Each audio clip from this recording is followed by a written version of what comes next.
pasabog na magmumula si Kiel, mawawala na, wala ng defenders. What's up mga tol? I'm Ajax.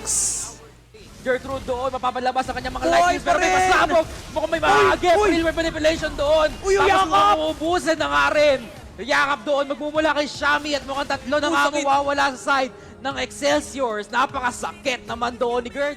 Ang makikita natin dito, Oh, yakap. yung yakap. Shami doon, mapapabouncing ball si Gion, medyo pulado, pero yung Divine Judgment gagamitin niya, mahahatak, pero Buhay! hindi rin naman, mababurst down si Shami. River Manipulation gagamitin na dito ni Supremo. Gertz doon, mahabol, wala siyang matatamaan at mukhang makakatras pa nga doon. Yung side ng Excelsior, na speaking of counterplay aspect dito, ang unang susugod, si Wardell ang kanyang magiging target, pero yung Lord ay nagmamarcha na doon sa may bandang gitna. Kakagat sa may torre, pero wala pa tong kaldag.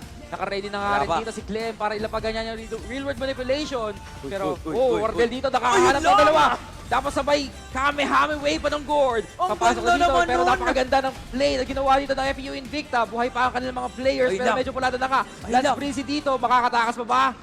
Kamuntigan Yes, lang, sir. pero Deadly Sniper doon. PK pa rin naman ng gold ng Viridis Arcus, pero nakakuha sila ng isang trade. Pero hindi pa tapos. Aspect dito, makakahanap pa ng target. Wally versus everybody. Tumatakbo, sinusubukan lumayo. Appraiser Sarata lapag na doon, pero si Atlas dito darating na. Pero late na siya. Clem doon, makakakuha ng lasit at mukhang si Wardell naman ang susunod nila.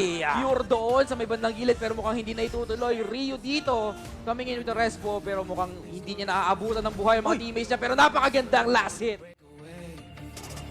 I love the way it feels. It's the adrenaline, we going all the way.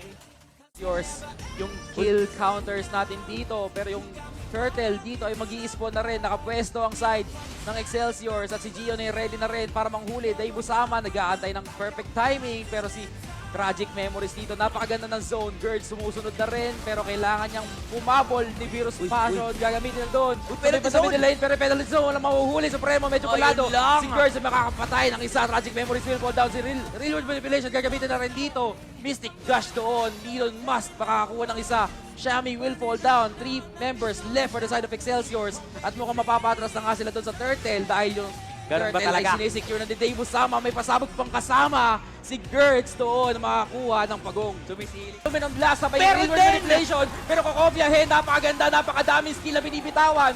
Sa Pero likod! mukhang pulado na nga dito ang side ng EACC.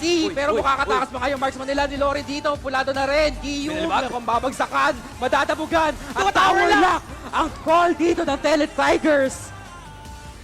What a nice play coming in from UST and that is our game number 1.